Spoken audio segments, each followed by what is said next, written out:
HIV AIDS safety and precautions, सुरक्षितता आणि प्रतिबंधक उपाय आपण पाहतोय. पहिल्या भागामध्ये या ठिकाणी आपण पाहिलेलं आहे की HIV व्यक्तीला होऊ नये, ती व्यक्ती HIV पॉझिटिव्ह होऊ नये किंवा एड्स होऊ नये एखाद्या व्यक्तीला, त्यासाठी कोणत्या प्रकारची काळजी घेणं गरजेचं आहे, सुरक्षता घेणं गरजेचं आहे किंवा प्रतिबंधक उपाय करणं गरजेचं आहे हे आपण पहिल्या भागामध्ये पाहिलं. त्यामध्ये विशेषतः कोणत्याही व्यक्तीने रक्त घेत असताना ते रक्त सुरक्षितपणे आहे, त्यानंतर रक्त एखाद्या व्यक्तीचं घेतलं तर त्या व्यक्तीची तपासणी करून ती व्यक्ती HIV निगेटिव्ह असल्याची खात्री करून त्याच्यानंतरच रक्त घेतलं पाहिजे आणि तसंच रक्त कोणत्याही व्यक्तीने वापरलं पाहिजे दुसऱ्याला देत असताना. शारीरिक संबंध ठेवत असताना त्या ठिकाणी काय केलं पाहिजे की संबंधांच्या वेळी कंडोम वापरला पाहिजे, आपल्या जोडीदाराशी प्रामाणिक राहिलं पाहिजे, विवाह बाह्य लैंगिक संबंध आणि वेश्यागमन प्रत्येक व्यक्तीने टाळणे हे गरजेचं आहे. बहुतांशी जे एड्स होण्याचं प्रमाण आहे हे विवाहबाह्य संबंधामुळे किंवा वेश्या व्यवसायामुळे होतं, त्यामुळे वेश्यागमन टाळलं पाहिजे. आपल्या जोडीदाराशी नवरा बायको जे आहेत पती पत्नी यांनी प्रामाणिक राहिलं पाहिजे किंवा एकनिष्ठ राहिलं पाहिजे. सिरिंज जी आहे, सुई आहे, या सुई प्रत्येक वेळी नवीन वापरली पाहिजे. मादक द्रव्यांचं सेवन करू नये, इंजेक्शनच्या सहाय्याने कुठल्याही व्यक्तीनं मादक द्रव्याचं सेवन करू नये. अशा प्रकारे जर दक्षता घेतल्या तर एड्सला प्रतिबंधक करता येऊ शकतो. लक्षात. त्याचबरोबर रक्त घेत असताना कोणत्याही व्यक्तीने हे रक्त पेढीमधूनच घेतलं पाहिजे, ते सुरक्षित असल्याची खात्री केली पाहिजे. कुठल्याही व्यावसायिक रक्तदान त्याकडून कोणत्याही व्यक्तीनं रक्त घेऊ नये. तर अशा पद्धतीचं हे पहिल्या भागामध्ये आपण सुरक्षितता आणि प्रतिबंधक उपाय पाहिले, म्हणजे HIV होऊ नये किंवा एड्स होऊ नये किंवा ते HIV संसर्ग होऊ नये याच्यासाठी हे प्रतिबंधक उपाय आहेत. दुसऱ्या भागामध्ये पहा, त्याच्या पुढं जर आपल्याला सुरक्षित योग्य रक्त मिळण्याची जर खात्री पाहिजे असेल तर काय केलं पाहिजे. बा प्रत्येक व्यक्तीने सध्या जर पाहिलं, सध्याचा काळ हा कोरोनाचा काळ आहे, अलग लक्षात. तर या कोरोनाच्या काळामध्ये बहुतांश लोकांना रक्ताची गरज कधी भासू शकते. त्यामुळं अशा परिस्थितीत देखील जर आपण स्वतः एखाद्या रक्तपेढीला रक्त दिलं, रक्तदान केलं आणि त्या आपल्या खात्यावरती, तिथं रक्तपेढीचा अर्थ काय, पैशांची कशी पेढी असते किंवा पतसंस्था असते तसं त्या ठिकाणी रक्ताची पेढी आहे, साठवणूक केली जाते. जर आपण त्यांना असं म्हटलं की माझं रक्त घ्या आणि माझं स्वतंत्र रक्त या पेढीमध्ये साठवून ठेवा, तरी देखील ते साठवून ठेवतात. तुम्ही जर 2-4 बाटल्या रक्त वारंवार असं रक्तदान करून त्या पेढीमध्ये दिलं तर तुमच्या खात्यावरती ते रक्त त्या ठिकाणी साठवून ठेवलं जातं तेवढ्या बाटल्या.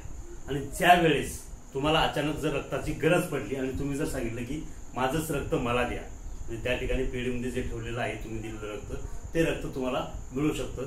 माझं तुमचंच रक्त तुम्हाला दिलं गेल्यामुळे ते रक्त ऑपरेशनच्या वेळी कोणत्याही प्रकारचा त्रास होत नाही, ते एकदम लगेच आपलंच रक्त असल्यामुळे, त्या व्यक्तीचं रक्त असल्यामुळं ते मॅच होतं. काही वेळेस पहा, एखाद्याचा O पॉझिटिव्ह रक्त गट आहे पण O पॉझिटिव्ह रक्तगटाचं रक्त मिळून देखील कधी कधी लवकर मॅच होत नाही, सूट होत नाही. तर हा एक महत्त्वाचा फायदा आहे की प्रत्येक व्यक्तीने अगोदरच रक्तपेढीमध्ये रक्तदान करायचं आणि जर ऑपरेशन कधी करण्याची वेळ आली, छोटं मोठं ऑपरेशन, तर ते त्या ठिकाणी तुम्हाला तुमचंच रक्त मिळू शकतं. पुढचा एक, कोणत्याही आजाराची लक्षणं दिसायला लागली की त्वरित डॉक्टरांचा सल्ला घेणे आणि औषधोपचार करणे. ज्यावेळी तुम्ही आजारी पडताय तर ते अंगावर काढून नका, लगेच डॉक्टरांना दाखवा, डॉक्टरांचा सल्ला घ्या. कोणताही आजार किरकोळ असो, सर्दी पडस, ताप येणं, खोकला असो, काही असो, तर ते लगेच डॉक्टरांना दाखवा, इंजेक्शन घ्या, जे काही त्यांचे उपचार असतील तसे उपचार करून घ्या, औषधं घ्या आणि बरे व्हा. अंगावर जर काढलं तर ते वाढू शकतं, त्यामुळं हा एक उपाय चांगला आहे. गुप्त रोगावर त्वरित आणि संपूर्ण उपचार करून घेऊ. जे गुप्त रोग असतात ते गुप्त रोग बऱ्याच वेळा लोक सांगत नाहीत, कसं सांगावं डॉक्टरना असं त्यांना वाटतं आणि त्याच्यातून एड्स होण्याची शक्यता असते. तर हे गुप्त रोग तातडीने इलाज करून घ्या जर कोणाला काही गुप्त रोग असतील, आणि त्याच्यातून डॉक्टरांच्या सल्ल्यानुसार उपचार घ्या. संसर्गजन्य रोग, TB सारखा रोग जर आहे पहा संसर्गजन्य, तर अशा वेळी अशा व्यक्तींचा संपर्क टाळला पाहिजे, त्यांच्यापासून दूर राहिलं पाहिजे जेवढं शक्य आहे तेवढं, किंवा त्यांच्याशी संपर्कात येणं अत्यावश्यक जर असेल, संपर्कात कुटुंबातील जर व्यक्ती असेल, तर मास्क सारख्या साधनाचा वापर केला पाहिजे, दुरून बोललं पाहिजे, हे केलं पाहिजे. वैद्यकीय व्यावसायिकांनी ग्लोव्ज, ॲप्रॉन, मास्क वापरावेत. जे वैद्यकीय व्यवसायामध्ये आहेत, डॉक्टर्स असतील किंवा आरोग्य कर्मचारी असतील किंवा एड्स रोग्यांची सेवा करणारे व्यक्ती असतील, यांनी त्या ठिकाणी ग्लोव्ज, ॲप्रॉन, मास्क वापरले पाहिजे. संपर्कात एड्स रोगाच्या येणाऱ्या संपर्कात येणाऱ्या सर्वच व्यक्तींनी. HIV बाधित स्त्रियांनी गरोदर राहू नये म्हणून समुपदेशन करावे.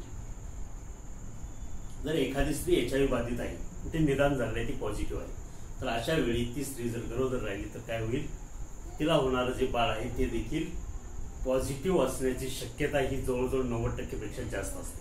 त्यामुळं समुपदेशन करून त्या व्यक्तीला सांगितलं पाहिजे किंवा तुमची प्रेग्नंटी ही धोकादायक आहे किंवा तुमच्यापासून जन्मानं मूळ जे आहे त्याला देखील एड्स होण्याची शक्यता आहे.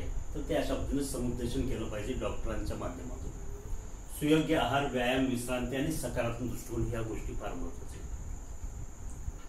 जर तुम्ही HIV पासून, एड्स पासून दूर राहू इच्छिता तर त्या ठिकाणी दररोज प्रत्येक व्यक्तीने सुयोग्य आहार घेतला पाहिजे, व्यायाम केला पाहिजे, विश्रांती घेतली पाहिजे आणि सकारात्मक दृष्टिकोन ठेवला पाहिजे. जर एखाद्या व्यक्तीला एड्स झाला किंवा HIV पॉझिटिव्ह आली तरी देखील त्या व्यक्तीने हे सातत्याने केलं पाहिजे, तरच तिचं लाईफ वाढू शकतं. लैंगिक शिक्षणाची आवश्यकता आहे. जी मुलं प्रौढावस्थेत आहेत किंवा तरुण आहेत किंवा शालेय शिक्षणामध्ये देखील पौगंडावस्थेमध्ये मुलांना लैंगिकतेबद्दल आकर्षण असतं, परंतु ते शिक्षण आपल्या महाराष्ट्रामध्ये किंवा भारतामध्ये पाहिजे तसं दिलं जात नाही. तर लैंगिक शिक्षणाची जी गरज आहे ही अत्यंत आवश्यक ठरली आहे. मुलांना, मुलींना, तरुण तरुणींना त्याचे होणारे फायदे तोटे हे समजले पाहिजेत. तर त्याच वेळेस जे लैंगिकतेतून जे आजार उद्भवतात हे टाळण्यासाठी देखील मदत होऊ शकते. त्यामुळे लैंगिक शिक्षणाची आवश्यकता आहे. लैंगिक शिक्षणाचा शालेय अभ्यासक्रमामध्ये, महाविद्यालयीन अभ्यासक्रमामध्ये समावेश करणं गरजेचं आहे. जोखीमपूर्ण वागणूक टाळावी. विशेषतः युवक युवतींमध्ये रिस्क घेण्याची प्रवृत्ती जास्त असते किंवा काय होणार आहे अशा पद्धतीची ते रिस्क घेतात किंवा लैंगिकतेकडे आकर्षणामुळं जास्त प्रमाणामध्ये ते वळतात. त्याच्यातून काय होणार आहे असं त्यांचं एक ते वय असतं. तर ते जोखीम जी आहे ही टाळली पाहिजे. प्रत्येकाने नियमित शारीरिक तपासणी किंवा आरोग्य तपासणी, पूर्ण शरीराची तपासणी प्रत्येकाने करणं गरजेचं आहे. वर्षातून 2 वर्षातून एकदा असेल शारीरिक तपासणी केली पाहिजे आणि तज्ज्ञांचा सल्ला घेऊन जे काही आजार असतील त्याच्यावरती मार्गदर्शन घेतलं पाहिजे, सल्ला घेतला पाहिजे आणि त्या पद्धतीनं उपचार देखील करून घेतले पाहिजे. तर अशा पद्धतीने HIV एड्स टाळण्यासाठी त्या सुरक्षित आणि प्रतिबंधक उपाय आहेत. लक्षात. तर परीक्षेच्या दृष्टीने देखील हा प्रश्न महत्त्वाचा आहे. 2 भागामध्ये आपण हे पाहिलेलं आहे लेसन. सुरक्षित आणि HIV एड्स टाळण्यासाठी सुरक्षित आणि प्रतिबंधक उपाय लिहा. 6 मार्काला प्रश्न तुम्हाला येऊ शकतो. लिहून घ्या.